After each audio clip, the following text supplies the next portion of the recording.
විශ්වාස කරනවද ඔයාලා එක බිත්තරයකින් ලාවා කේක් 6ක් හදන්න පුළුවන් කිව්වොත්. අද මං ගෙනල්ලා තියෙන්නේ ඕගොල්ලන්ට අඩු වියදමකින් වැඩි ප්‍රමාණයක් හදාගන්න පුළුවන් ලාවා කේක් රෙසිපි එකක්. ඒකටත් oven එකක් ඕන වෙන්නේ නැහැ, බීටර් එකක් ඕන වෙන්නේ නැහැ.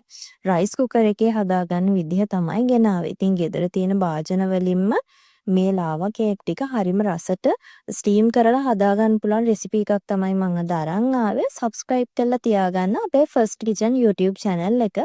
එහෙනම් අපි යමු රෙසිපි එකට.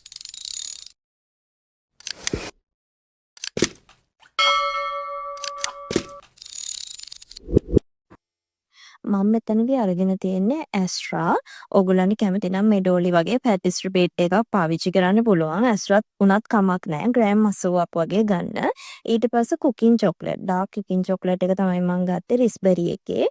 ඒකෙන් ග්‍රෑම් 100ක් ගත්තා. මේ ටික ඔක්කොම එකට දාලා ඩබල් බොයිල් ක්‍රමයේ යටතේ මම හොඳින් මේ ටික දිය කරගන්නවා. ඉතින් ඩබල් බොයිල් කරගන්න ඕගොල්ලන්ට පුළුවන් යටට උණු වතුර භාජනයක් තියලා මගේ පරණ වීඩියෝස් වල තියෙනවා ඩබල් බොයිල් මෙතඩ් එක. ඒක බලලා කරගන්න පුළුවන්. දැන් චොක්ලට් ටික හොඳටම දිය වෙලා තියෙන්නේ. කැට නැති වෙන්න දිය කරගන්න. ඊට පස්සේ හොඳින් නිවෙන්න පැත්තකින් තියන්න. දැන් සීනි ග්‍රෑම් 50ක් භාජනයකට දාලා එක බිත්තරයක් දාලා සීනි ටික දිය වෙනකම් බිත්තරෙත් දාලා හොඳින් කලවම් කරගන්න ඕනේ. මේ වැඩේට ඕගොල්ලන්ට හැන්දක් හරි ලී පත්තක් හරි ස්පැචූලා එකක් විස්ක් එකක් හරි සීනි ටික දිය කරගන්න පුළුවන් ක්‍රමයකට පහසු ක්‍රමයකට සීනි ටික මේ විදිහට දිය කරගන්න. ඊට පස්සේ මෙතනදී කියන්න ඕන දෙයක් තියෙනවා. චොක්ලට් මිශ්‍රණය සම්පූර්ණයෙන්ම නිවිලා තමයි තියෙන්න ඕනේ. ඒත් එක්කම නිවිච්ච චොක්ලට් මිශ්‍රණයට අපි පාන් පිටි එකතු කරගන්නවා ග්‍රෑම් 50ක්. ඒකට බේකින් සෝඩා, එතකොට මොනවාද බේකින් පවුඩර්, ඒ කිසිම දෙයක් එකතු කරන්නේ නැතුව තමයි අපි හදන්නේ. මේ විදිහට පෙනේරකින් පෙරලා ගන්න. මොකද මේ ඇත්තටම සත්තු ඉන්නවා. සමහර දවස්වලට මම හොඳටම දැකලා තියෙනවා පැකට් කරපු ඒ වගේ වුණත් පොඩි පොඩි සත්තු ඇති වෙලා තියෙනවා. ඉතින් මේ විදිහට පෙනේරෙන් පෙරලා ගත්ත පිටි ටික හොඳින් කලවම් කරන්න කැට නැති වෙනකන්. ඊට පස්සේ බිත්තර මිශ්‍රණයත් එක්ක එකතු කරගලා ආයෙත් හොඳින් කලවම් කරගන්න.